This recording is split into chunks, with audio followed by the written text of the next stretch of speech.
Nvidia 績優盤後上升。大家好，我係 Kobe， 今日同大家傾下 Nvidia 嘅業績重點。公司5月28號美股盤後出咗業績，完全冇令大家失望。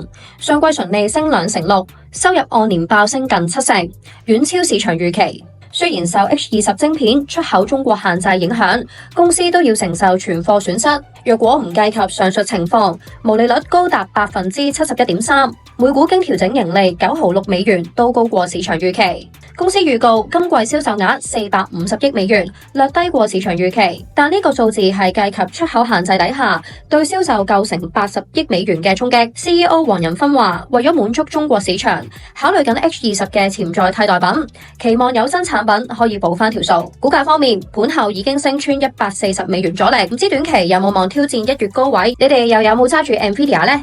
打算幾時食股？不妨留言話我知。記住下載 AACat，換領我專屬觀察名單，Kobe 美股財智密碼，同我一齊瘋狂傾投資。